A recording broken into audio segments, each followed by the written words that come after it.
hi Sarah. Hiya. Hi. We met last week.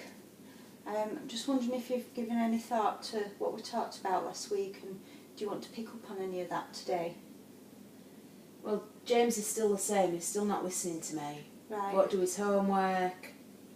You know, we're at each other's throats all the time. Still the same, Amanda. Okay. So you're not feeling any change? I can see you're feeling frustrated still. Yeah. Yeah. Okay. Is that something you want to explore further today? Yeah. Okay. Alright, well I do have something that comes to mind.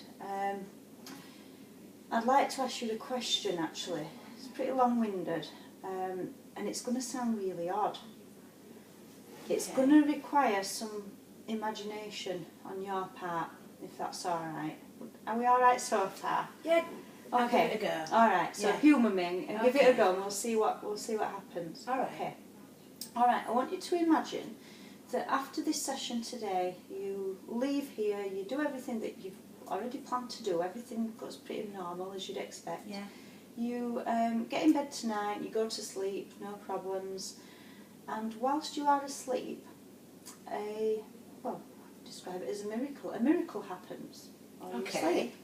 Alright. And what this miracle means is that everything you've been talking to me about with regards to James and the behaviours and the frustration, all these things that are an issue and a problem for you, within this miracle, everything like that just disappears.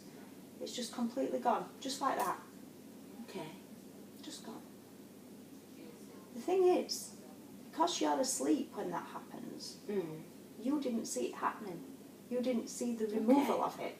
So you're not aware. So my question is, when you wake up the next morning, how do you know that that miracle's happened? What do you notice that's different? Well,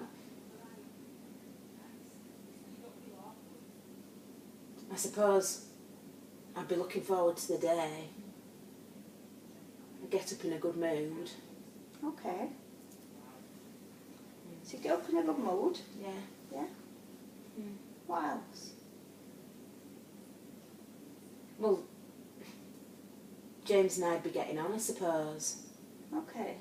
So if you and James were getting on, describe that in a bit more detail to me. What would that look like in terms of how you'd be behaving, for example? I'd be enjoying him. I'd be enjoying my son. Enjoying him, Yeah. We'd probably be laughing and joking. Okay. Okay. We'd be helping each other out a bit, I suppose. Yeah. What kinds of things would you do to help him out, for example? Well, I might be listening a bit more. I might be listening to him. Listening. Yeah. Anything else?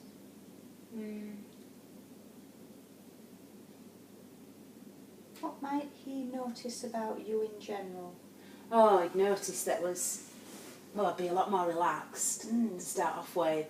I guess I'd be smiling more. Laughing. Yeah. Yeah. So if you're more relaxed, what would he see? What would he actually see visually in you? What would be different? I think I'd probably be more tactile with him. Probably more cuddles and I don't know, I'd be looking at him, not, looking at him smiling. Yeah. Really looking at him. Yeah. Not looking at him, with an angry face or, I'd be smiling at him, we'd be laughing, I'd be giving him a hug. Yeah, and we'd just be relaxed. Okay, so it's a whole difference there in your expression, in how you would present yourself to him, and you'd kind of notice that straight away then. Yeah. Okay. You talked about getting on. What would that look like? I suppose I wouldn't be jumping down his throat. I wouldn't be shouting. What would you be doing instead? Talking to him calmly. That hasn't been happening much recently.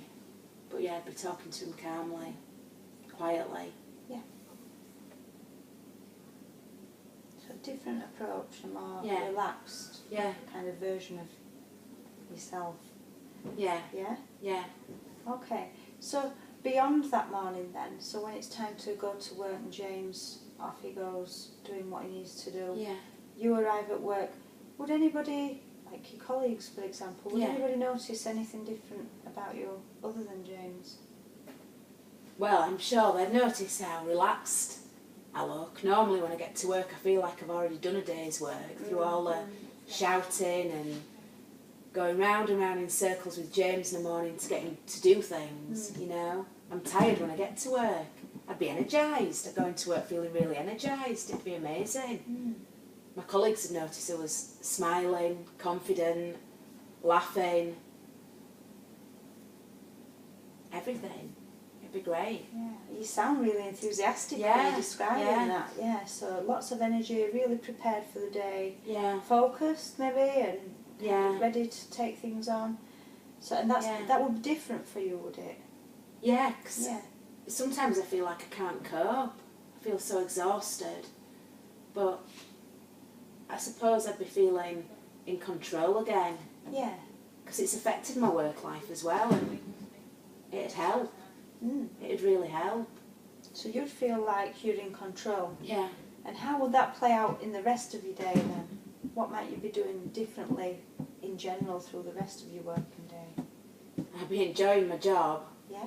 Little things wouldn't be seeming like big things. Right. Big stresses, you know. And I think I'd be a lot more productive at work. I'd get a lot more done. It's more productive. There wouldn't be the unfinished business that I normally feel when I come to work after an argument with James when we've left each other on bad terms, you know. It'd feel calm, it'd feel productive. I feel good about myself again. Yeah. So you feel positive about who you are and what you're going to be doing. That I'm a good mum and that I'm good at work. So some massive changes then from this miracle. There would be, yeah. There would be. Yeah. Do you say that in terms of if it was a miracle, if only it did happen? Yeah, I'd love for it to happen. Okay. I'd love for it to be like that. I'm going to make a suggestion. Again, it's going to sound a little odd. Okay. Let's suggest that this miracle isn't actually the all-being, all-knowing piece of magic that's just randomly appeared in the night. Let's suggest that parts of this miracle might actually be a little bit more realistic than what we might first imagine. Okay. I guess what I'm meaning is you describe some really kind of detailed small snippets of behaviour and I'm just wondering whether or not any of those exist in real terms, however small. For example, you talk about an occasion where you'd speak calmly to James. Yeah. You'd smile at James. Yeah. Does any of that occur? Yeah? Yeah, it does happen. It does happen. I'm wondering if we can kind of put a bit of a magnifying glass on these instances then, if we can try and pay a bit of attention to when these little bits do occur. And to try and identify really if any parts of this miracle actually exist or could exist in reality. Does that sound like something you could think about? Yeah. Before next session? Yeah. Yeah. Okay. And then we'll have a talk about what that looks like next time. Okay. All right. Yeah. Okay, thank you, Sarah.